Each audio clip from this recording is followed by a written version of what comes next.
everyone, B.R. Newman here with Helios. What you see before you is a 3-card tarot spread drawn to match your specific astrological zodiac sign in this very moment in time. What you're hearing in the background is a soothing set of brainwave entrainment frequencies created for the purpose of assisting you with any obstacles unique to this month, astrological or otherwise, woven into a relaxing, natural soundscape.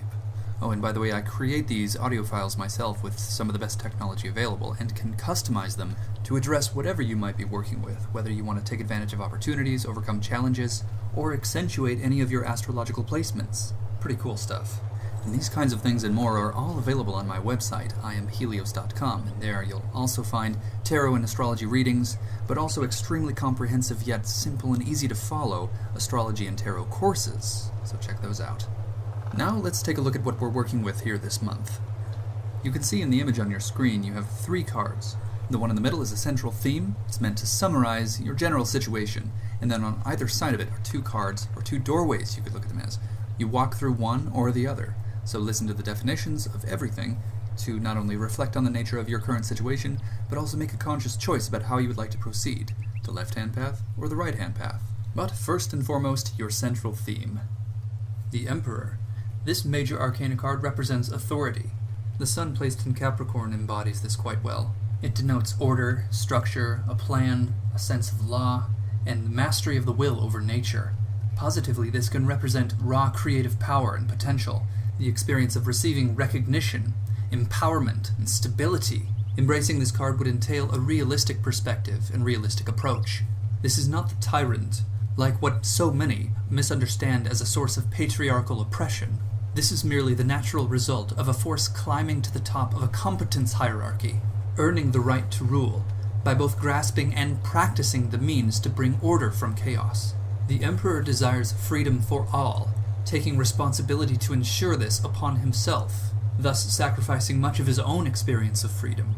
It's inevitable that such archetypal forces would represent the bad guy, the tyrant, the privileged patriarch, the oppressive father, and this is made possible due to a fundamental misunderstanding of dominance hierarchies and how they are constructed naturally, not politically or socially.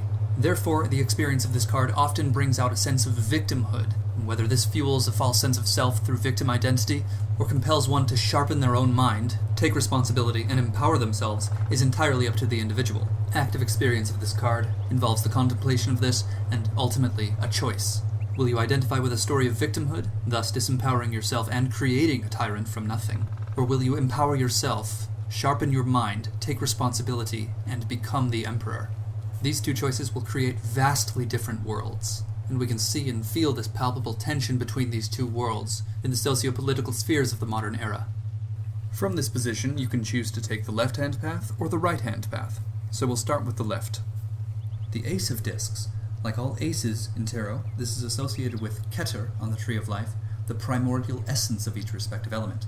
In this case, discs is earth, the element of substance, of materials, of stuff, things, finances, resources, sensory pleasures or pains, health, wealth, and everything in between.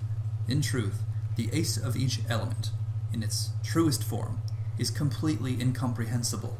But we can at least determine the life theme it's pointing to, in this case, matters involving the stuff of the earth, matters involving matter, your vessel, your body, your home, or rather your house, as your home is more of a water theme, home in essence being a state of mind, of heart, or of feeling.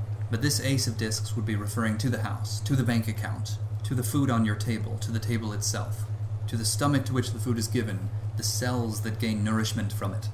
These subjects are all appropriately aligned with the Ace of Discs. So, embracing this card will entail prioritizing these matters, getting real, getting your hands dirty, perhaps giving attention to what you may have been avoiding. There might be something that you may need to more carefully manage, or look at much more closely.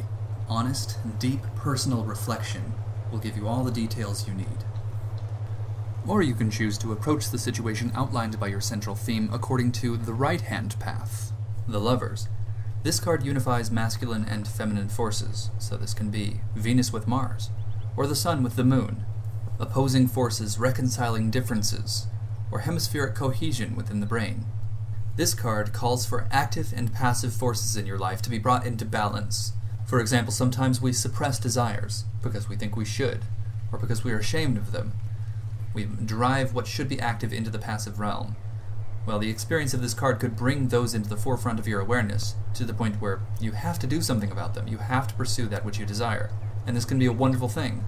It can also trim the fat, so to speak, those who don't support you in your cause.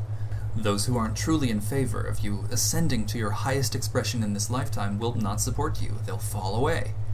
And you don't need that dead weight.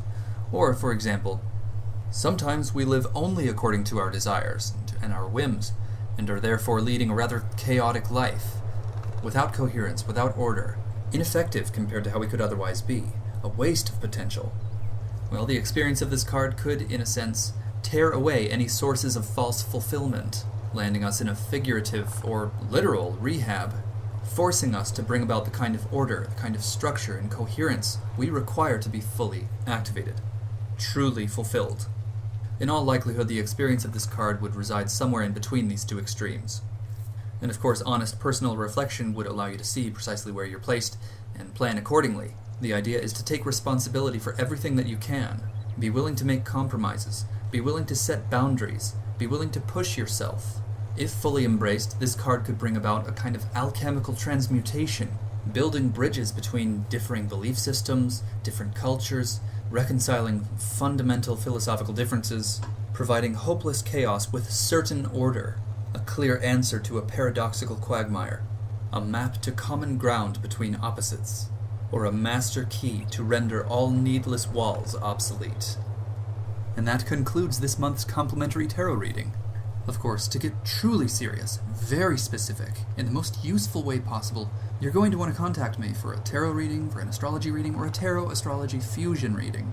You'll be so glad you did. You can subscribe to my YouTube channel and explore other videos I might have that are relevant to this month. You can subscribe to my website to receive updates, special deals, and freebies as well. I hope you have a really great month. Thank you so much for watching.